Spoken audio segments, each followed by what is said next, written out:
Hi, thanks for joining today's training. We're going to be talking about the 2026 Oral Surgeon Marketing Plan. I really want to help you work on your business today and plan for 2026. It's December, and I've always found December is a great month to work on your business and to plan for next year. Specifically, some of the items we're going to be addressing is I want to start with knowing your numbers. And this is kind of I'm starting at a basic level. If you're an oral surgeon and you're super aggressive and you have a really large practice and you're really dialed in, you're going to find that this training is a bit too basic for you. I really want to address the smaller to average size oral surgeon practice, and I want to key in on basic things like knowing your numbers. I want to talk about some general targets, talk about marketing budget allocations, some online strategies, and we will go deeper. There are going to be some more strategic items, and then some key trends that I see online, which relate to the industry. And then I really want to leave you with three specific targets that you can take action on. In that light, because we have great things to talk about, I know we all like to multitask. The better you can do it at shutting down the distractions, I think that the more you're going to get out of this training today. Very briefly, who am I? I'm the owner and president of Oral Surgeon Marketing Pros. I wrote a book called Drill Down Digital Marketing Strategies for Oral Surgeons. It's the only one that I know about. We were an exhibitor at the AAOMS conference, actually in Chicago here at the Dental Implants Conference last December. We've been a Google partner for over 12 years. We've won some awards, and I also coach other digital marketing agencies. So we have a lot of experience in generating new patient inquiries for people in the medical practice. So let's start with just some basic KPIs, like do you know your numbers? And so I've listed 5 key numbers that you should really keep track of, and every month review these, look at them, and see what are the target areas, what can you improve upon. The first one is patient inquiries booked on a monthly basis. Second one is percentage of booked inquiries that turn into consult presentations. Third, net closing percentage on the cases that you presented. Of course, you don't close all of them. Average case value in dollars, and then average monthly revenue. These are the key numbers that I'm going to suggest that you track and review. You may have an office manager you could review these with, or a partner, but these are numbers that I think you need to have those monthly meetings to work on your business. So I want to take a look at the average numbers that we see through just from oral surgeon practices that are independently owned, single independently owned practices. On average, about 60 to 120 inquiries come in per month. And out of those, 70 to 85% actually turn into consultations. Of course, they don't always turn into consultations, as you know. And then out of those, 35 to 55% actually turn into real patients. So a couple more stats off of the previous slide that I shared. Average case value in dollars. Well, of course, that's going to depend on the procedure that you're doing. So extractions, that's 1,200 to 2,000. If you're talking about implants plus extractions, kind of the balance there, 2,500 to 4,000 per case. And then if you're pretty focused on implants, and that's a big emphasis, of course, your average revenue per patient is going to be higher. That's going to be closer to 4,500 to 7,500. So typically, generally speaking, we're talking 3,000 to 4,000 per case accepted. So let's run with this scenario now, just kind of taking it from the top. Let's say 90 booked inquiries and 75% of those show up. So then you have 68 consultations. You close 45% of those, and now you have 31 cases. Out of those 31 cases, if your average revenue is 3,500, then your revenue will be about $108,000. So I'll move this little thing here. So typical range for an average oral surgeon, independently owned, is going to be 90 to 180,000 per month. Now, a good kind of pause here is to ask, like, what do you have to measure these? Do you track these, and then do you try to influence these numbers to improve them? That's how your practice is going to grow. And you may be tracking a lot of other numbers, but at least you need these as a starter. So if you don't measure it and plan it, you really can't fix it.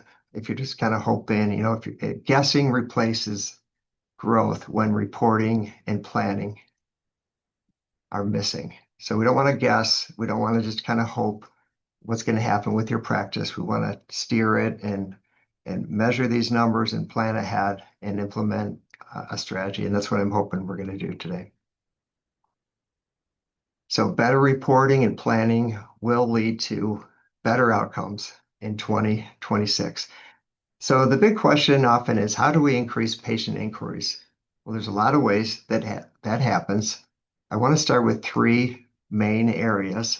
One is at your referral base from dentists and others in the practice. Another one is online marketing. That's our specialty. That's what I'm going to unpack a little bit more. And then the third major area is front desk scheduling and follow-up. When you have good people in the front desk and they do their job well, you're going to have more patients. So this is how it works. So we're going to focus mostly on online marketing today. Here's just a proposed budget, and maybe there's some areas or some ways to look at your business differently. If you were to put 4% of your revenue towards marketing, typically that's going to maintain. If you put 7% of your revenue towards marketing, it's going to grow. And then certainly some people will put 10% or more of their revenue towards marketing, and that's going to really accelerate growth. And of course, that's going to vary per market. Some people are in highly competitive markets. Other people, you may be the only oral surgeon in the area, and there's not a lot of choices, and you have a great reputation, so they're just going to find you. So it's going to vary. You have to make decisions that, of course, make the most sense for you. Here are some allocations, some different categories in relation to your marketing. So online marketing, that typically is going to take the largest amount. Here's 50 to 60% that I'm proposing, and there's several different areas to put that money towards. There's Google ads, there's the local service ads, which you can advertise for dental implants and that, and then there's local SEO. I suggest 10% to retargeting. Those are people that have come to your website. Perhaps they maybe even tried to book an appointment but didn't make it. It's good to stay in front of those patients. Referral marketing, that's where you're getting your referrals from lunch and learns, or maybe it's entertaining dentist or referral pads. And then your database and nurture, 10% of that, whereas you're reactivating treatment plans and so on. So it's good. Do you have a plan for 2026 all right, we want this money to go here, this money to go here. And the beauty about measuring these things is you can look at your report and you could say, this is working, this is not working, this is a target area. And if you need someone, hopefully you have someone that you could sit down with this and very quickly identify the areas that are working versus the areas that are not working, and then come up with a plan to improve it. So here is some specific online marketing areas that you can spend your budget on. And again, you got to measure this stuff. You can't just, that old saying of, 50% of my marketing is working. The problem is I just don't know which 50%. In the digital world, that shouldn't be the case anymore. You should know what money is working and why, and track that and measure it and so on. So I mentioned earlier, this is Google screened. Used to be called Google Guaranteed. Many people refer to it as LSA, which stands for Local Service Ads. And if you want to know what those are, just type in any kind of service that you provide, and especially for dentists. For oral surgeons, there's only a couple different categories that you want to rank on. One of those really important ones is dental implants. But Google Ads, I think you know what Google Ads is. You can advertise on any keyword you want. The map pack, I think, is really important. That area, all the clicks and all the calls that you get from your local listing, those are all free. Everyone loves those, right?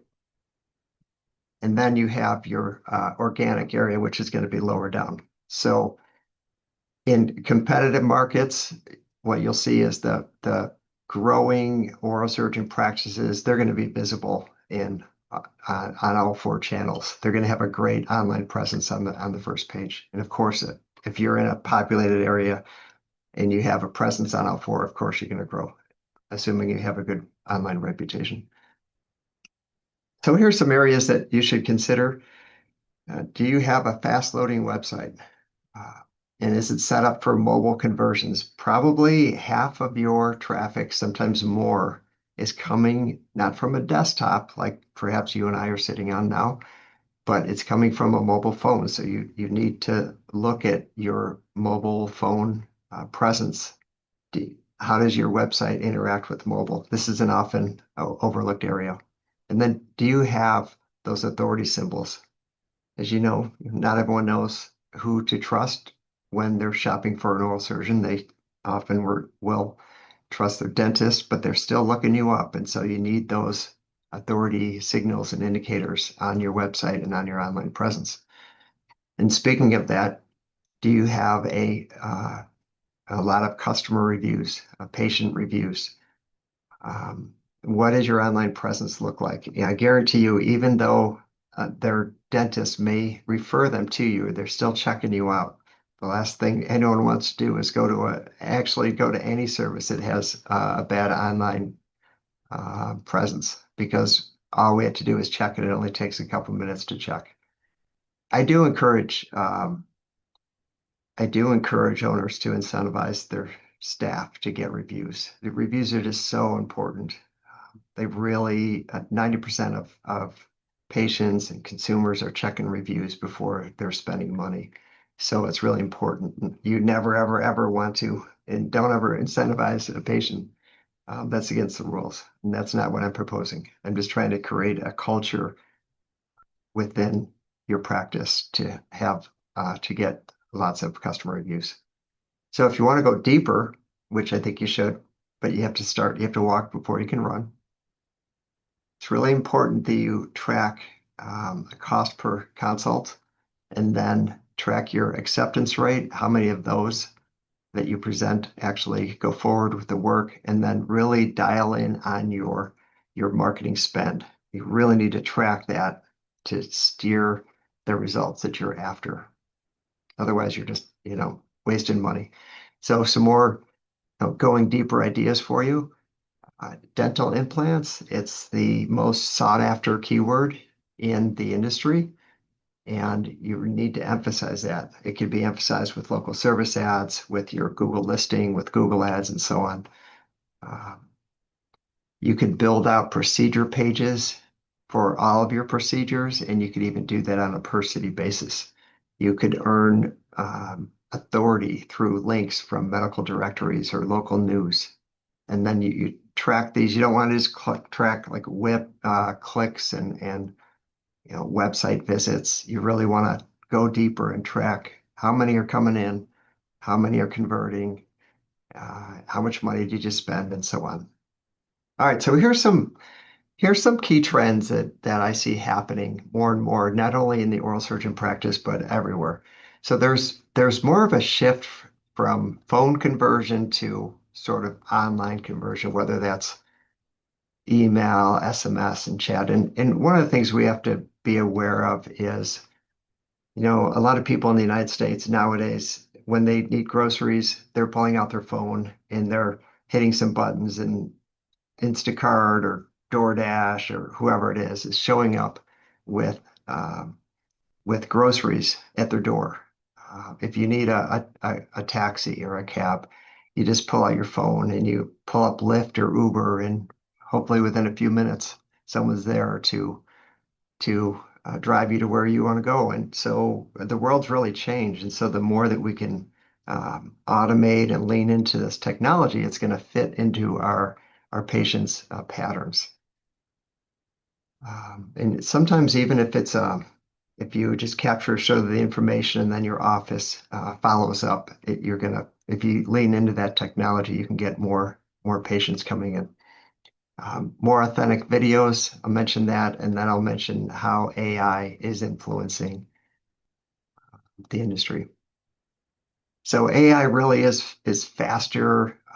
There's different automation tools you could put in that's going to help increase your conversion rate from inquiries to actual patients.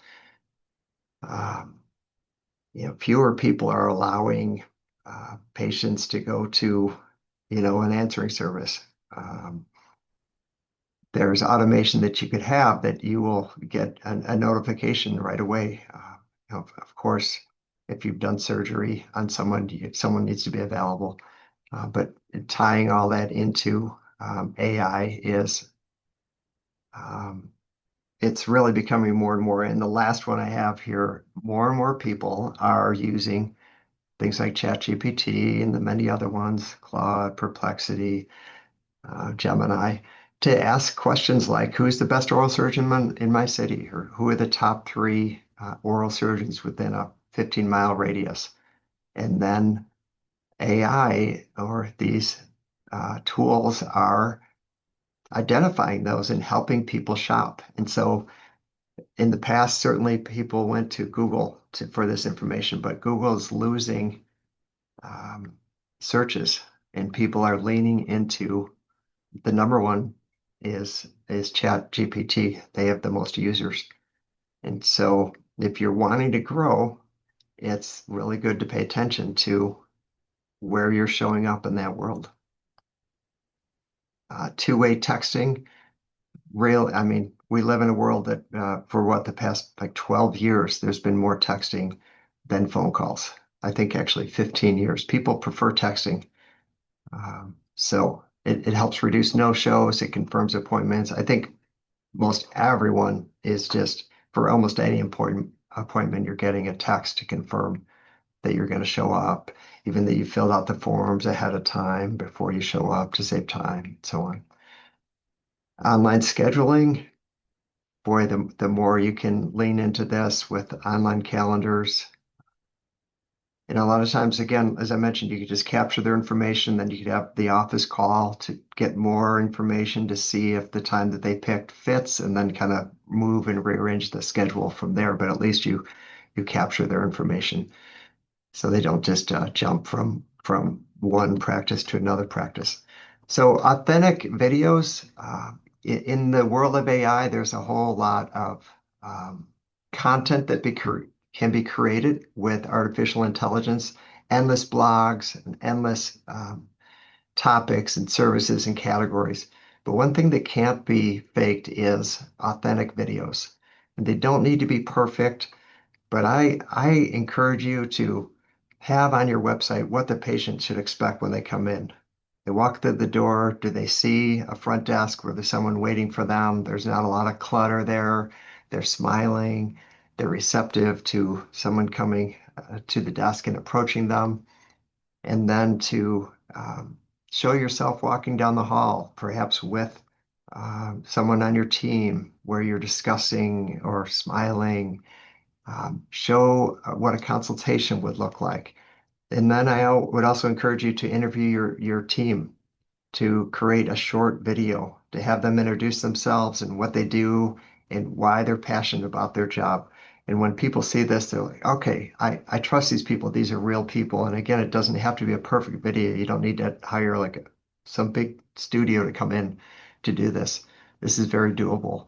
And it will make your website build trust with people, and that pulls in more patients for you. Yeah, so I mentioned you know AI and ChatGPT. Um, People are not only saying like who's the best, but they're doing lots of research about how much will it cost and what's the recovery time and so on. So the more content that you could have on your website that helps answer these questions, that likelihood that AI will pull the information from your website and share this information with the people trying to figure this stuff out before they sit down in front of you. Retargeting. So retargeting is a way, I mentioned it earlier, where someone would go to your website. They may even have filled out a form, they've called or something, but then they haven't followed through. And so there's a way to stay in front of them, to kind of track them down online and keep your company name in front of them to remind them. I think you probably know this, that oral surgeons in surgery, it's not everyone's favorite thing to do. People know they need it, but if they could stall, if they could procrastinate, if we all get busy, it happens. So staying in front of them, it's a good reminder. They could see your ad and be like, oh yeah, I need to take care of that. I need to follow through with them. And so then you can bring them back to a consult. So this is a good time to I'm going to circle back all the way to the three main areas that are going to help increase inquiries. And that is, what's your referral base looking like from dentist? Is this an area that in 2026 you need to expand your networking and maybe host some lunch and learns, or meet with some dentist, entertain them? What's your internet marketing game plan look like in 2026? Do you know what you're trying to do? Do you have budgets allocated for that? And then how's your front desk doing? Are they really good at following up and scheduling? Are they quick to get back to people? These are three areas that you really need to dial in on if you're looking to get more inquiries in 2026. So it'd be really helpful if you are able to identify what area you want to improve on and break that down and schedule it and take action on this. So what are those? Like, try to identify like three things and write those down and put those on the top of your list. One of the strategies of getting things done is to identify three big priorities. But when you come in to your practice every day, try to touch each one of those every day. Try to do something with it. Maybe it's a brief meeting, maybe it's a phone call, or it's an email, or just you're taking some action step, because we know once we enter our businesses, it gets busy, and we're sometimes putting out fires and we're responding to staff issues, patient issues, whatever it is. But if you can guard some time and touch those three priorities every day, you look at the end of a month and you'll see how much progress you'll make on each one of those. So set clear goals, build a focus plan, understand the trends where we're heading, and then execute consistently. That will bring you more patients in 2026. If you are interested in talking with me, I offer a free consultation. We can review your online presence. We could talk about some of the things we talked about today and how that fits into your practice. Feel free to schedule a discovery call with me. This is how you get in touch with us. You can scan that QR code on your cell phone. You can go to our website. My calendar link is there, or you can give us a call at the number listed. Thanks for joining us on this training. I hope it was very valuable to you, and I hope you have a great 2026.